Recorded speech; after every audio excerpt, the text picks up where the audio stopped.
பலத்து ஆடுவான் மறந்திடம்படி வாழ்த்து வணங்குவான்.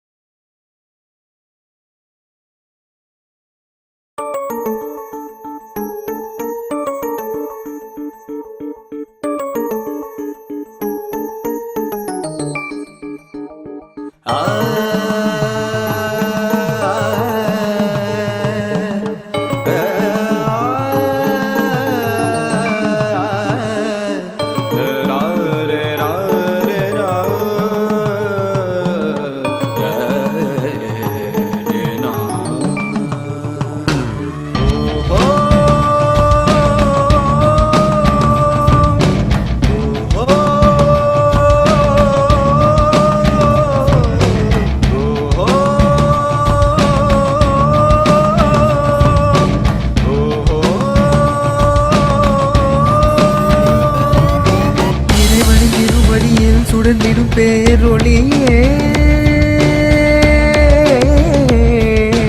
அனைவரும் சமமெனவே சுடர்ந்திடும் படையே ஈசா ஈசா பரமா வரியோ பசியை கலைவாய்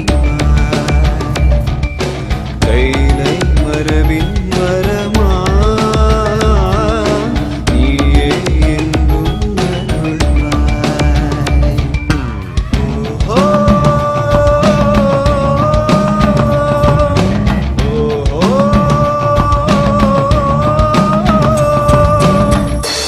கடவுள் என்ன சொன்னான் ஆதி எந்த அன்பே என்றார். அந்த நீதி கருத்தில் நிற்பது யாரோ பேரூராதீனம் பேரோ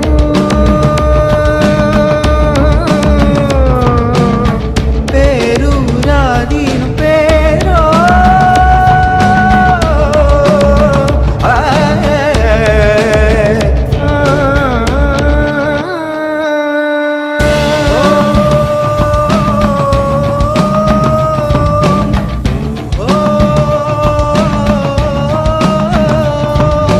அன்பெனும் குடையின் கீழ் பொழிந்திடும் தமிழ் மழையே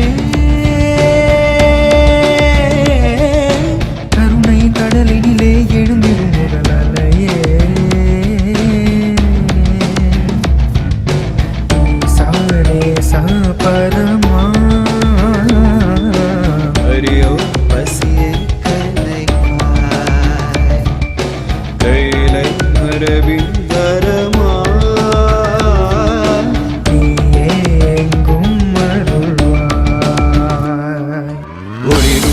நிலவே ஞான மொழியின் கதிரே உயிரே நிறைந்தாய் மனமே தெளிந்தாய்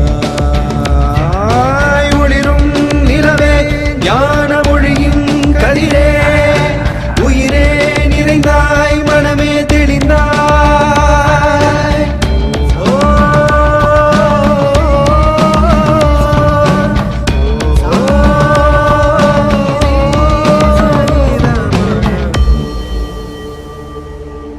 நொய்யல் கரையில் திருச்சிற்றம்பலம் துன்பம் வந்தால் திருச்சிற்றம்பலம் அன்பும் சிவமும் திருச்சிற்றம்பலம்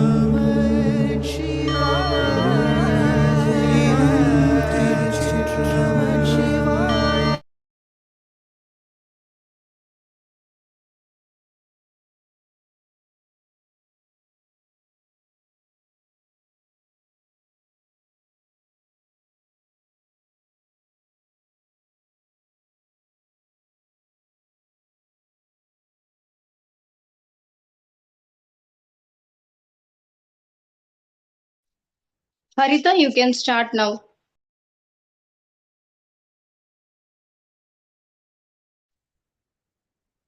Good evening, everyone. For today's Suvana Sutram, the first is prayer song.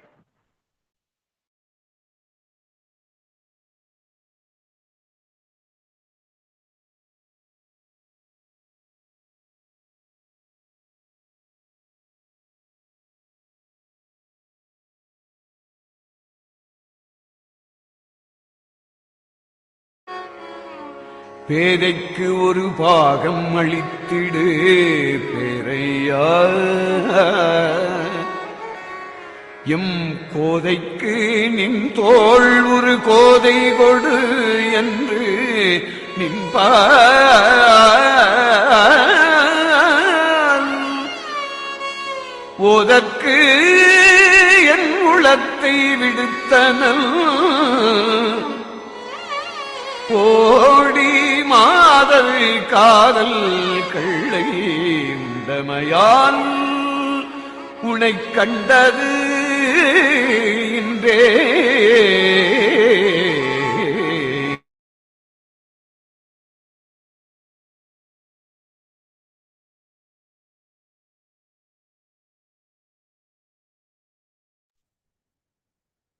Thank you. Welcome address. I welcome you all for today's Suvena Sutram organized by the Department of Language. I warmly welcome our Swamiji, Dr. Mardachala Adigalar, and our principal along with other faculty members and my dear friends. It's privilege to welcome our Swamiji to us with swift Arlurai.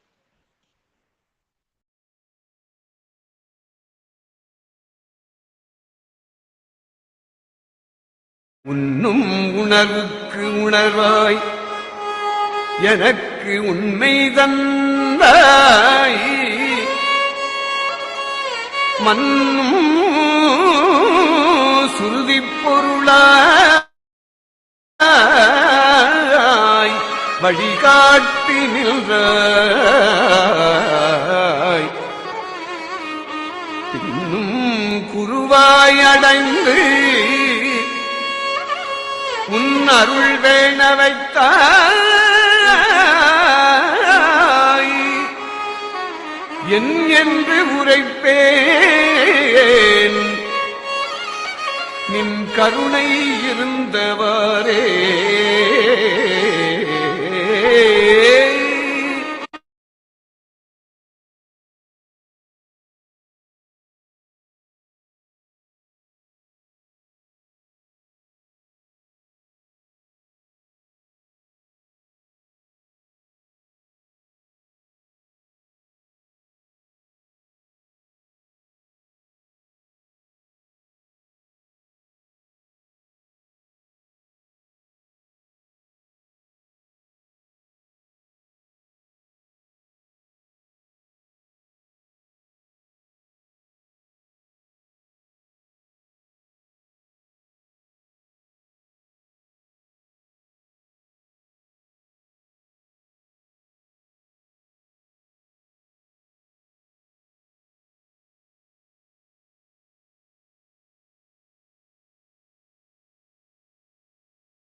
Harita, you can continue.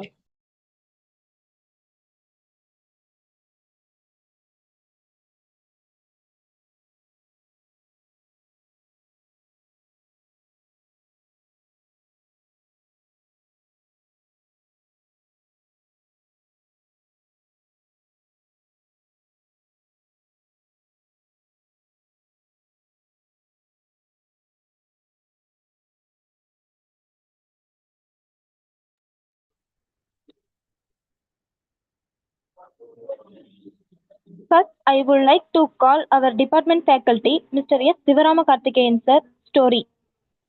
Deliver to a story, செய்யும் தொழிலே தெய்வம். Thanks.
போற்றி ஓம் நம சிவாய.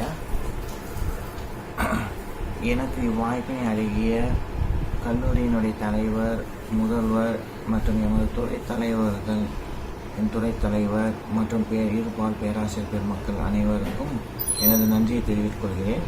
நான் இந்த இப்பொழுது ஒரு கதை கூறப்போகிறேன். இக்கதையில் பார்த்திங்கன்னா, ஒரு ஊரில் ஒரு இளைஞர் ஒருத்தர் இருக்கான். அவன் வாழ்க்கையில் பார்த்திங்கன்னா எப்போ பார்த்தாலும் அவன் செய்கின்ற செயல் அனைத்தும் தோல்வி அடைஞ்சிருக்கு. ஒரு விரக்தியின் உச்சிக்கே போயிட்டான். அதனால் ரொம்ப விரக்தியோடு இருக்கிறப்ப அவன் என்ன பண்ணுறான்னா, அந்த ஊரில் ஒரு துறவி வந்திருக்கார். அந்த துறவியை சந்திக்கலாம். அவர் ஒரு ஜென் குரு. அந்த ஜென் குருவை சந்திப்பதற்காக செல்கிறான். அப்பொழுது தன்னுடைய நிலைமையை, தன்னுடைய வாழ்க்கையினுடைய நிலைமையை அந்த ஜென் குருவிடம் தெரிவிக்கிறான். இது மாதிரி நான் செய்கின்ற செயல்கள் அனைத்தும் தோல்வியாக முடிகின்றன, வாழ்க்கையில் ஒரே விரக்தியாக இருக்கிறது, இதை மாற்றுறதுக்கு ஏதாவது ஒரு கருத்து சொல்லுங்கள் அப்படின்னு கேட்குறான். அப்பொழுது, தம்பி நான் அவங்க ஒரு கதை சொல்கிறேன், இந்த கதையை தெரிந்தால் உன் வாழ்க்கை மாறும் அப்படின்னு சொல்லிட்டு அந்த கதையை சொல்ல ஆரம்பிக்கிறார். அதாவது ஒரு ஊரில் ஒரு மிகப்பெரிய ஒரு செல்வந்தன் ஒருத்தர் இருக்கார். அவர் என்ன பண்ணுறாருன்னா, ஒரு வழிபோக்கராக மாறி ஒரு வழியை போய் கொண்டிருக்கிறார். அப்பொழுது அங்கே ஒரு இடத்தில் ஒரு 3 தொழிலாளிகள் ஒரு மிகப்பெரிய பாறையை உடைத்து கொண்டிருக்கிறார்கள். 3 தொழிலாளிகள் செய்கின்ற வேலையை பார்த்துவிட்டு அதாவது அந்த பாதசாரியாக, அதாவது வழிபோக்கனாக இருக்கக்கூடிய அந்த ஆள் இந்த 3 தொழிலாளியிடம் போய் கேட்கிறார், என்ன வேலை செய்து கொண்டிருக்கீர்கள், இங்கே என்ன வேலை நடந்துட்டுருக்கு அப்படின்னு கேட்குறார். அதுக்கு அந்த முதல் தொழிலாளி சொல்கிறான், யாருக்கையா தெரியும், ஏதோ என் குடும்ப கஷ்டம், எனக்கு இந்த வேலை கிடச்சிருக்கு, நான் செய்துட்ருக்கேன், இதை வைத்து தான் இன்றைக்கி என் குடும்பத்தை நான் ஓட்டணும், இந்த பாறையை உடைச்சேன்னா நீ கூலி தருவாங்க, அதை வைத்து நான் என் குடும்பத்தை ஓட்டணும் அப்படின்னு சொல்.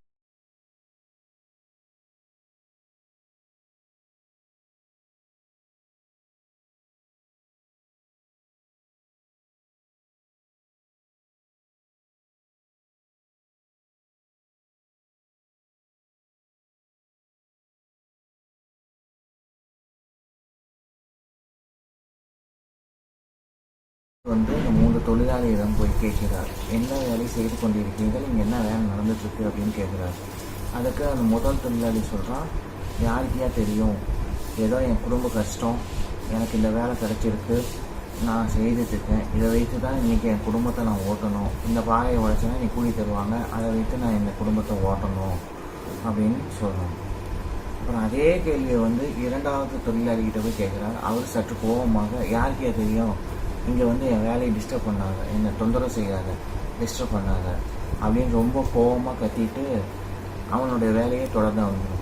மூன்றாவது தொழிலாளிகிட்ட போய் இந்த வழிபோக்கர் வந்து கேட்குறார், என்ன தம்பி நடக்குது, இங்கே என்ன வேலை செய்துக்கிறீங்க. அப்போது அந்த மூன்றாவது தொழிலாளி வந்து, ஐயா, இவ்வூரில் உள்ள மிகப்பெரிய ஒரு செல்வந்தர் ஒருவர் இந்த இடத்தில் போகின்ற வழிபோக்கர்களுக்காக ஒரு இலவச தங்கும் விடுதி கட்டுகின்றார்.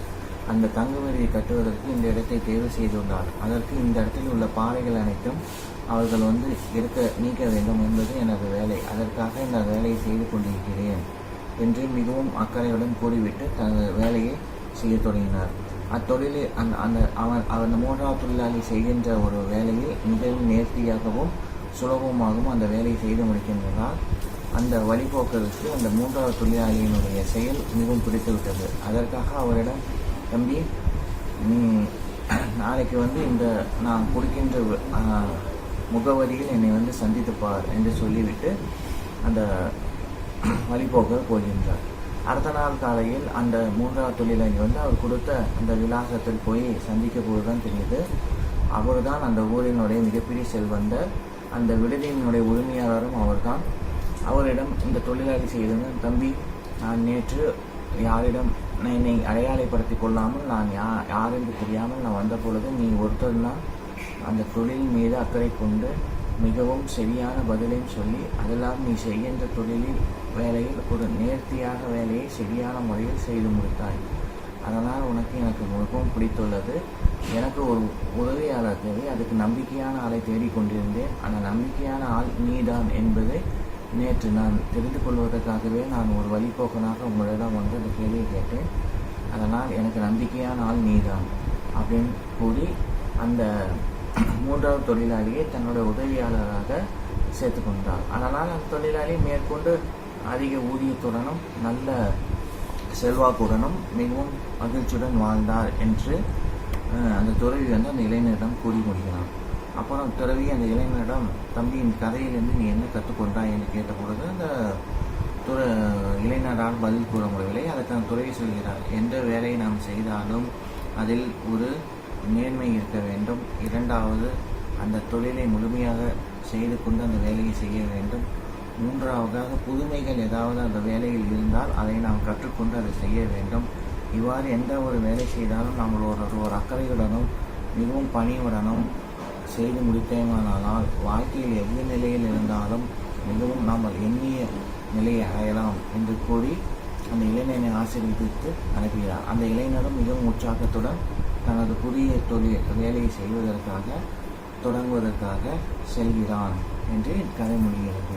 எனவே நாம் இக்கதையிலிருந்து தெரிந்து கொள்வது என்னவென்றால், நாம் எந்த வேலை செய்தாலும் அந்த வேலையில் மிகவும் தூய்மையாகவும் நேர்மையாகவும் புது புது விஷயங்களை, தொழிலில் உள்ள விஷயங்களை கற்றுக்கொண்டும் செய்தோமானால் வாழ்க்கையில் எந்நிலையில் இருந்தாலும் மாறலாம், மிகவும் உயர்ந்த நிலையை அடையலாம் என்று இக்கதை நமக்கு உணர்த்துகின்றது. இவ்வாய்ப்பினை எனக்கு அளித்த எனது துறைத் தலைவர்கள், பேராசிரியர்கள், கல்லூரி முதல்வர்கள் மற்றும் அனைத்து நிறுவனங்களின் முதல்வர்கள், வாசிரியர்கள் மற்றும் அடிகளார் பெருமானுடைய பொன்னான பாடங்களை வழங்கி என் நன்றியை தெரிவித்துக் கொள்கிறேன். நன்றி, வணக்கம்.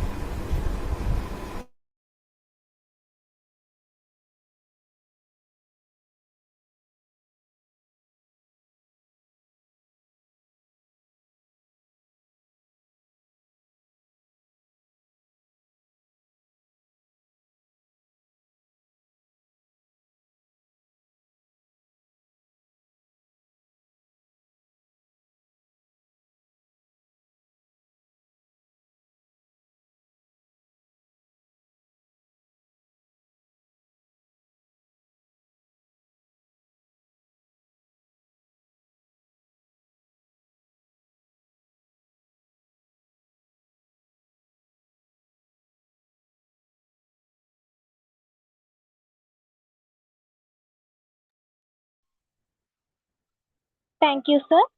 Next, I would like to call our department faculty, Dr. S. Nadraj sir, to speak about பெரும்பான்ற்று படை கூறும் அழகு சொற்கள். அனைவருக்கும் வணக்கம்.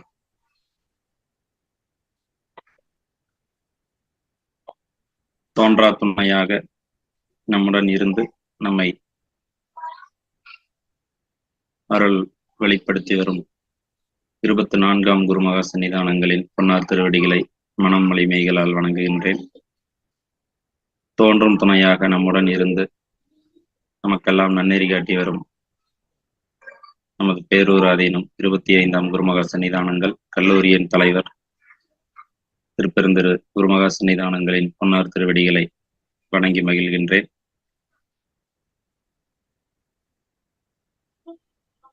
கல்லூரியின் முதல்வர், துறை தலைவர்கள், பேராசிரியர்கள் அனைவருக்கும் எனது வணக்கத்தை தெரிவித்துக் கொள்கின்றேன்.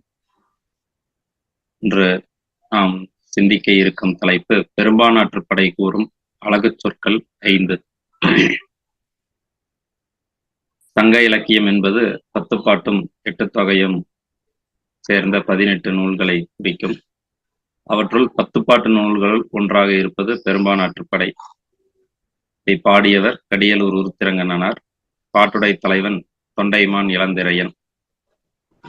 இது 500 அடிகளை கொண்டது. ஆசிரியப்பா எனும் பாவகையை சார்ந்தது. இந்த பெரும்பான்ற்று படை சமுதாய பாட்டு என்று அழைக்கப்படும் சிறப்பிற்குரியது. இதில் நாம் இன்று சிந்திக்க இருப்பது இந்த நூல் கூறும் 5 சொற்களை பற்றி சிந்திக்க உள்ளோம். இந்த 5 சொற்களும் இன்றும் நம்முடைய வழக்கத்தில் இருக்கக்கூடிய சொற்கள். இவற்றிற்கு நம்முடைய தமிழர்கள் எவ்வாறு பெயர் வைத்துள்ளார்கள், இவையெல்லாம் அந்த காலத்திலிருந்தே இருந்துள்ளன என்பது குறித்து நாம் சிந்திக்க இருக்கின்றோம்.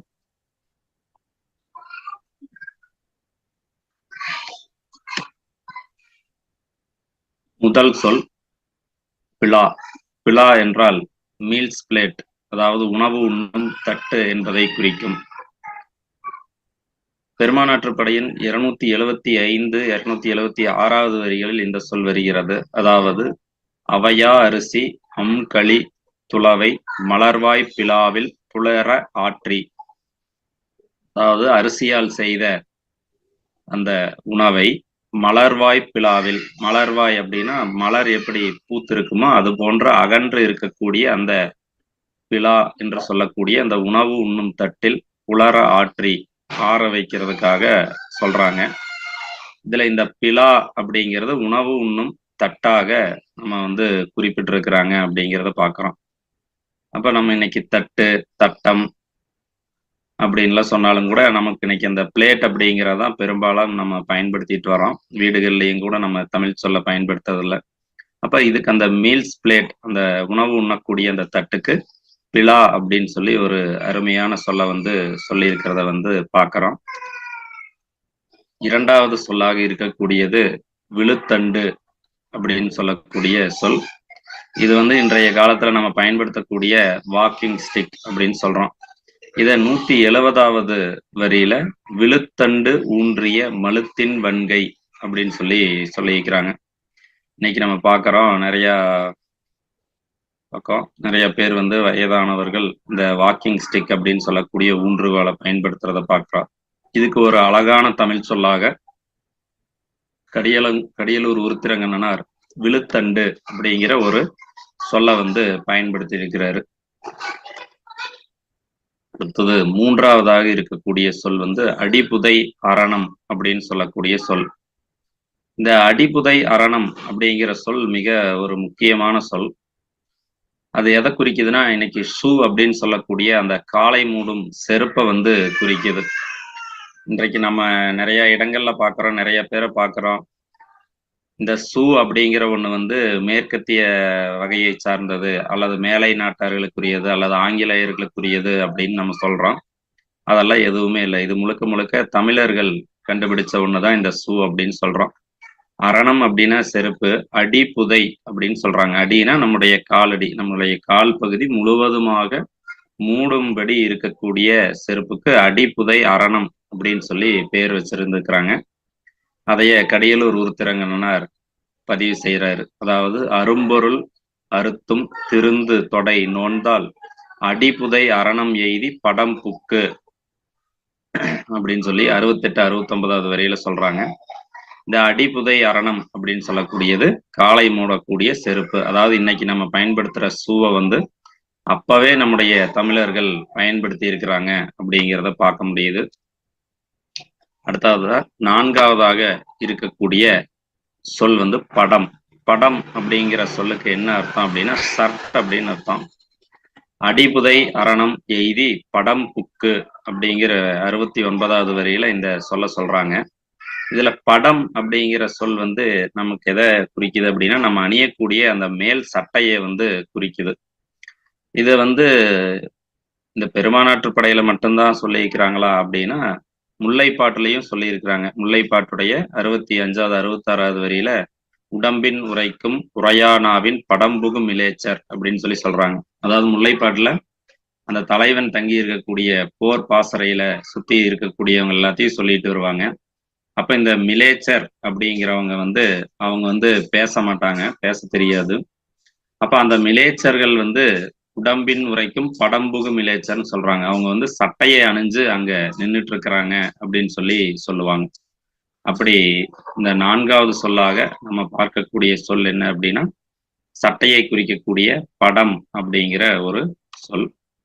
அடுத்தது 5வது சொல் பிறங்கடை. பிறங்கடை அப்படின்னா வாரிசு, வழிவந்தவன் அப்படின்னு அர்த்தம்.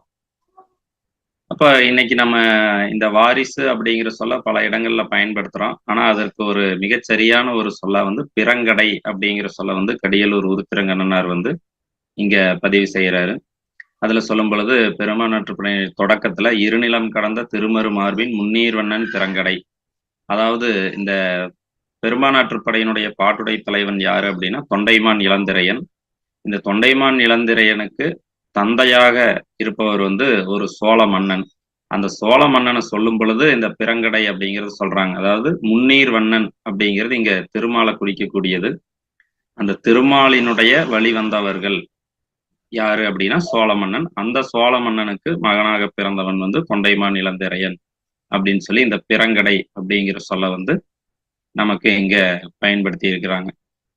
ஆக இன்னைக்கு பார்த்த இந்த 5 சொற்கள், அதாவது பிழா அப்படின்னா உணவு உண்ணும் தட்டு, விழுத்தண்டு அப்படின்னு சொன்னா ஊன்றுகோல், அடிபுதை அரணம் அப்படின்னா காலை மூடும் செருப்பு அதாவது ஷூ அப்படின்னு சொல்லக்கூடியது, படம் அப்படின்னா சட்டை, மேல் சட்டை, பிறங்கடை அப்படின்னா வாரிசு.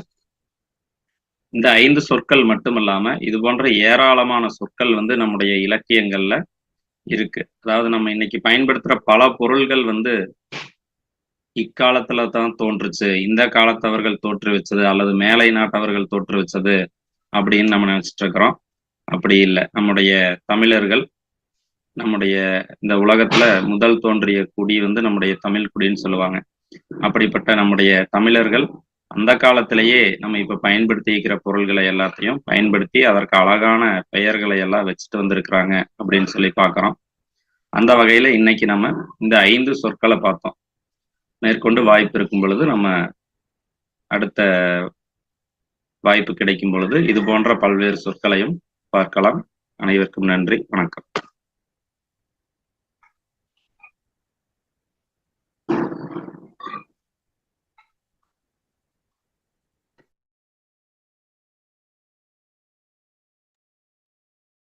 Thank you, sir. I would like to call our department student R. Karthikeyan to deliver a short story. Good evening everyone. I am Karthikeyan. I am studying 3rd BA English Literature at Tavatri Shantalinga Adigalar Arts, Science and Tamil College. Today I am going to share an interesting story with you all, Sweet for Angels, written by famous Indian author R.K. Narayanan. R.K. Narayanan is the most popular and successful living Indian writer in English. Born in Madras 1906 and educated in Mysore, R.K. Narayanan has written a number of novels and 100 of short stories. Some of the well-known novels are The Man-Eater of Malgudi, The English Teacher, and The Guide. Short stories like the astrologer's day, the Swami stories are also equally famous. Now let us go into the story. The three main characters of the story are Kali, he was a coolie worker. Next, Kuppan, he was a rickshaw puller. Pachai, he was a beggar, act as a blind eyes. Kali home was brisk payal attached to a locked up deserted house in Rayapuram. They were two fellow occupants of the same payal. Kuppan, the rickshaw puller, who dropped in at unaccepted hours of the day for rest, sometimes bringing in just for display, lowing on the back cushion of the rickshaw. A drunken sailor wanting to return to the harbor. Kali's another companion was Pachai, who begged at bus stands pretending to be blind. None of this was hampered by a family. He lived quite contentedly from moment to moment, having no reason whatever to brood or be bitter. All that he needed a day was about a rupee, and that he earned by hauling bags of rice from a lorry to grain store at the market. At another times he liked to sprawl on the payal and watch little children go to the school nearby. It filled him with delight. He often remarked to Pachai, "How do these babies read so much? What is the use of wooden dummies like you and me? We cannot really count even our own earrings." He looked admiringly at the children, at their pencils, books, and slates, and often thought, "I wish they had taught me how to use these." Even a tiny lot among them holds a pencil and crawls so confidently. The children were unaware that there were a man frequently workshopping them, as he sometimes softly walked behind them and stood at the school gate, staring far into it. The emanating from the yellow building was music to his ears. It filled him with a mystic joy. I called it mystic purposely. It was an emotion that would not be satisfactorily explained. Today he felt elated. He had hauled several sacks of grains on the previous evening, and as a result his little money purse bubbled with coins. He would not go near the market today. He kept his coins hidden within the stuffing of an old pillow. Otherwise, the rickshaw man might declare a holiday for himself too, and drag him to grog shop, and his another friend might stick close and pester him for a loan. It was on a whole safer not to reveal one's assets to one's friends. At about 11, Kali felt hungry. He went to the street tap. Some women were waiting to fill their pots. After they left, he threw himself under the tap. It was exhilarating. He sat looking through the blur of water trickling over his eyes at the bright, sublit street, and the lazy fingers of pedestrians moving about. They sat there forgetful of extents, still the water suddenly ceased to flow. He got up, dried his body with a piece of cloth, and he campaigned back his straggling hair with his fingers. He felt hungry. He sniffed the air. The smell of clove, cinnamon, and strange spices frying in ghee floated down with the breeze. It reminded him of the great Maharadha hotel, the smoke-stained slack beyond a couple of lanes, which was a heaven too close, that had a taste for biryani or pulao.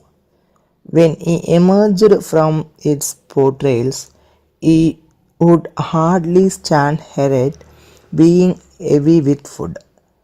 He returned to his pail, flung himself on it, and slept instantly. He opened his eyes at about 4 o'clock in the afternoon. He got down from the pail and slouched along till he came to the coffee hotel on the main road. He felt proud that he would afford to sit in the chair and order coffee. He touched his money bag tenderly. After 2 cups of coffee, he felt refreshed and came out. While receiving change at the counter, he heard the school bell ring. This put him in mind of the children. This put him in the mind of the children. Let me run back to the place. They will soon be passing down. His eyes fell on the display of sweet and edible of all fascinating colors and shapes in a shelf beside the counter. He asked for a packet of sweets and the vendor made a neat parcel of it. He saw school children already coming down the road. He held out the package towards 3 children who came chattering among themselves. They did not notice him. He felt disappointed. He felt somewhat shy in the presence of these angels. Then came a pair, a young fellow wearing shorts and carrying a broken slate under his arm, and his sister flying green ribbons in a big tail.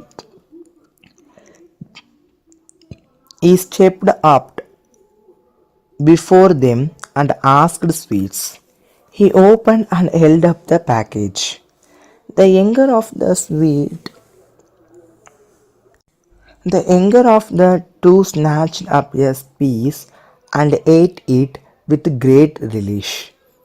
Meanwhile, more children arrived and surrounded Kali. He was delighted. They pressed forward, and very soon the package was snatched away from Kali's hand, and children shouted and scrambled. The street presented a scene of wild revelry. The traffic came to the standstill. Passers-by stood around, wondering what all the commotion was about. Somebody asked the children, "What's all this?" The children answered, "Sweets. That beard man gave us sweets." "Who? That fellow." The man dashed forward and caught Kali by the wrist. Kali was taken aback and shook the another off, at which he screamed out, "Help! Help! There is a kidnapper of children." Soon a big crowd collected. Various persons held up the children and asked excitedly, "Did he give you sweets?" "Oh, why did you accept?" "Don't you know what is happening?" A babble broke out. "You know, 5 children are missing the school, and 10 children have died of poisonous sweets in our street. I saw with my own eyes children dying on the roadside." Over his another shouted, "It is a regular gang there are from the Himalayas. It is a monstrous set. Every member of it has vowed to scarify the 100 children. See how he looks. He is not of these parts. Children gazed at Kali from a distance and snuttered. Oh, how frightful he looks with his beard. The result of all his talk was that crowd was founting and tearing at Kali. The more he recited that, more violent they grew. They chased him from place to place. The whole city seemed to be after him now. They punished him down and sat on his chest. He tried to ask, "What have I done?"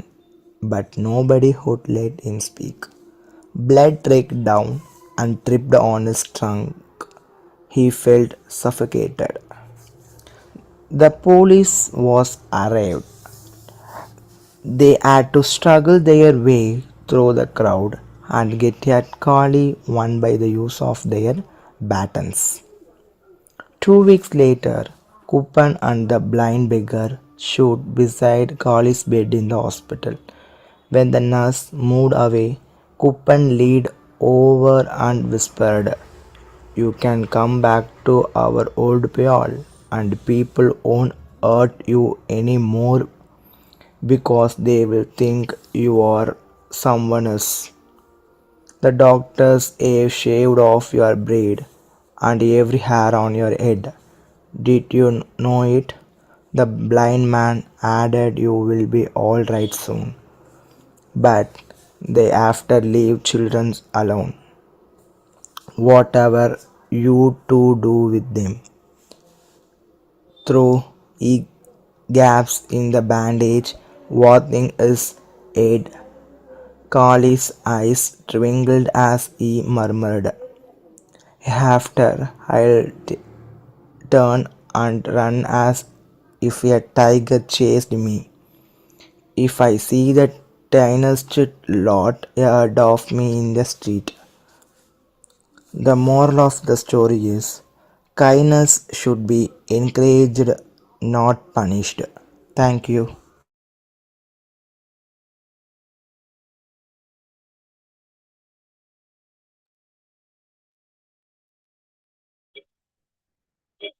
Thank you, Karthikeyan.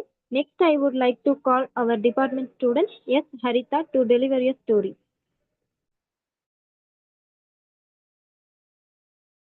Good evening everyone, I'm Haritha. I'm currently doing my final year BA English Literature at Tavathir Santhalinga Adigalar Art Science and Tamil College. Today I'm going to tell you a story from one of the greatest works of English literature. Great Expectation novel by Charles Dickens. First published serially in all the year round in 1860 to 1861 and issued in book from in 1861. The classical novel was one of its author's greatest critical and popular successes. It chronicles the coming of age of the orphan Pip while also addressing such issues as social class and human worth. Now let's step into the story. Philip Pirrip narrates the tale from an unspecified time in the future. He grows up in the marshlands of Kent, where he lives with his disagreeable sister and her sweet-natured husband, the blacksmith Joe Gargery, while visiting his family members' graves in the churchyard. The young Pip encounters Abel Magwitch, an escaped convict. Pip brings him food and a file, but the fugitive and compassion is former partner in crime and a supposed gentleman who is now his enemy are soon caught. Later, Pip is requested to pay visit to Miss Avison, a woman driven off many years earlier by her lover's departure on their wedding day. Living with Miss Avison at Satis house is her adopted daughter Estella, whom she is teaching to torment men with her beauty. Pip, at first cautious, later falls in love with Estella, who does not return his affection. He grows increasingly ashamed of his humble background and hopes to become a gentleman, in part to win over Estella. However, he is disappointed when he instead becomes Joe's apprentice. Several years later, a lawyer named Mr. Jaggers appears and informs Pip that an anonymous benefactor has made it possible for him to go to London for an education. Pip believes that the money is from Miss Ovison, who does not dissuade him of the notion. Once in London, Pip is thought to be a gentleman by Matthew Pocket and his son Herbert, the latter of whom Pip met years earlier at Satis House. Also receiving instruction is the slow-witted and unlikable Bentley Drumley. The increasingly snobbish Pip is later horrified to discover that his mysterious benefactor is Magwitch. Not only is Magwitch in danger of being arrested, Pip's social standing is threatened. Pip reveals the situation to Herbert and is decided that Magwitch and Pip should leave England. Before departing, Pip visits at his house, where he confronts Miss Havisham for letting him believe she was his patron. He also professes his love to Estella, who rejects him. Knowing that Drumley is pursuing her, Pip warns her about him, but she announces that she plans to marry him. Pip subsequently makes several startling discoveries, notably that Magwitch is Stella's father and that Compassion was Miss Havison's lover. He also grows close to Magwitch, whom he comes to respect. As Pip and Magwitch attempt to leave London via boat, the police and Compassion arrive. The two convicts end up fighting in the Thames, and only Magwitch surfaces. Compassion's body is later recovered. The injured Magwitch is arrested, convicted, and dies awaiting executions. A despondent Pip is arrested because of his debts, but his failing health prevents him from being jailed. Joe subsequently arrives and nurses Pip back to health. Joe also informs him that Miss Havisham has died. After Joe leaves, Pip discovers that his brother-in-law has paid all of his bills. Pip later accepts a job offer at the Cairo branch of Herbert's firm, and he enjoys simple but content life. After more than 10 years away, he returns to England and visits the place where Satis House once stood. There he encounters Estella, who is now a widow. As they leave, Pip takes her hand, believing that they will not part again.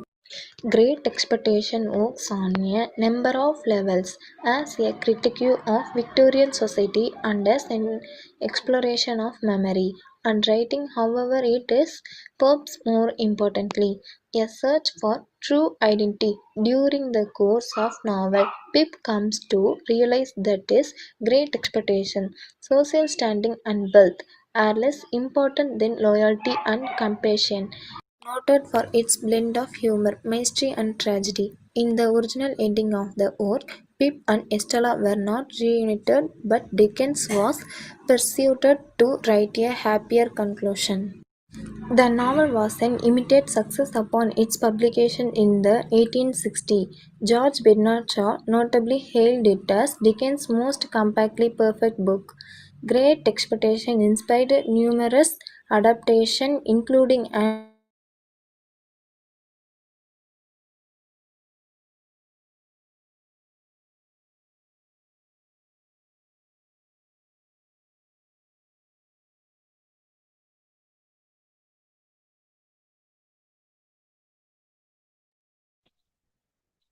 Thank you, Harita. Next, I would like to call our department student K. Priyadarshini to deliver her story.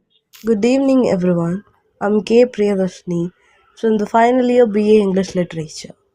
Today, I'm going to speak about one of my favorite author, a man whose words smell of pine trees, whose stories echo with the laughter of children, and whose characters often walk the winding roads of the Himalayas. I'm talking about Ruskin Bond, one of India's most beloved storytellers. Ruskin Bond was born on May 19, 1934 in Kasauli, a small hill station in Himachal Pradesh. His early years were spent moving between two towns like Shimla and Dehradun. His father, Abre Bond, served in the Royal Air Force during World War II, but Ruskin lost him when he was very young. This loss left a deep emotional mark on him and in many of his works. You can sense a quiet undercurrent of longing, loneliness, and love. From a young age, Ruskin loved reading classics like David Copperfield and Alice in Wonderland. But more importantly, he loved observing people and nature. The tall deodar trees, the monkeys on the rooftops, the sound of rain on tin roofs, all these became part of his literary world. At the age of just 17, Ruskin Bond wrote his first novel, The Room on the Roof. Here's an interesting story. He was living in England at the time and he didn't even have a proper desk. He wrote most of it in a notebook, sitting in his rented room. When the manuscript was ready, he packed it into an old suitcase and carried it to a publisher in London. To his surprise, they accepted it, and it went to win the John Llewellyn Rhys Prize in 1957. Over the years, Bond has given us many unforgettable books. The Room on the Roof, his debut novel. Our Trees Still Grow in Dehra, which won Sahitya Academic Award. The Blue Umbrella, a heartwarming story about a little girl in the mountains. The story has a lovely origin. It was inspired by a real girl. He once saw the hills carrying a bright umbrella during the monsoon. That one sight sparked the whole story in his mind. Time stops at Shamali, a collection of short stories. A flight of pigeons set during the revolt of 1857, which became the film Junoon, and the Rusty series, semi-autobiographical tales about growing about in the hills. When we talk about Ruskin Bond's themes, the first that comes to mind is nature.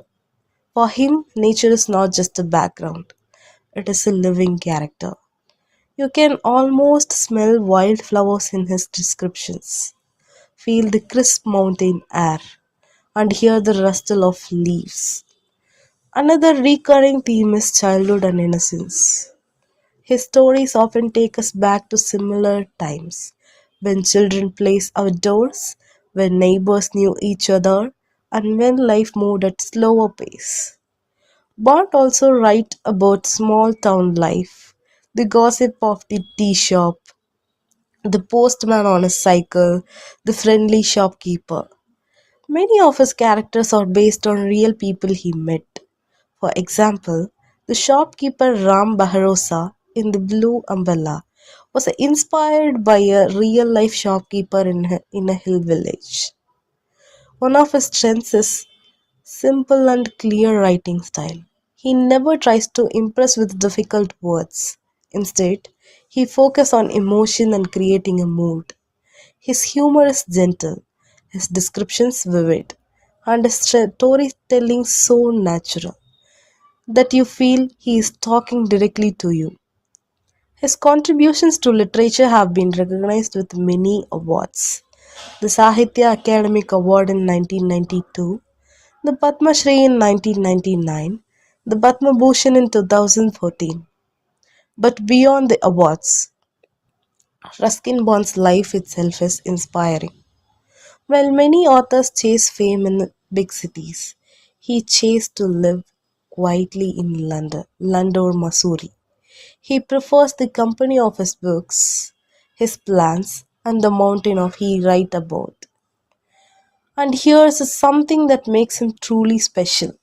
Every Saturday afternoon, he can be found at Cambridge Book Depot in Missouri, meeting fans and signing books.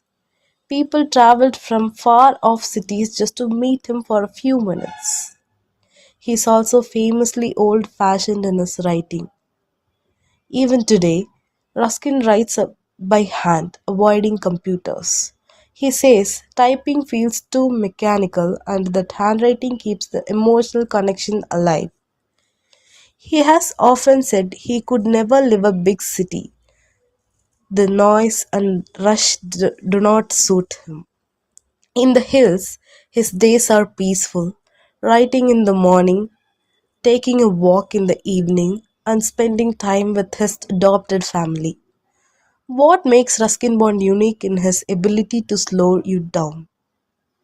In a world full of fast paced thrillers and social media distractions, his stories remind us the beauty of small things: a walk in the rain, the sound of a bird at dawn, the kindness of a stranger. I would like to end with a quote from him. It always the same with mountains. Once you have lived with them for any length of them, you belong to them. There is no escape. For me, that's what Ruskin Bond's writing feels like. Once you read him, you belong to his world and there is no escape. Thank you.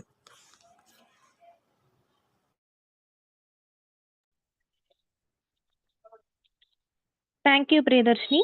Vote of thanks. It's my privilege to propose the vote of thanks for today's program. On behalf of the Department of Language, I extend my heartfelt gratitude to our respected Swamiji for gracing the occasion with inspiring words. I sincerely thank our principal for his continuous guidance and support. My special thanks to all faculty members for their cooperation and to my dear friends for their enthusiastic participation. Last but not least, I thank the organization committee for their efforts in making their event a success. Thank you all. Gurumarabu Valtu.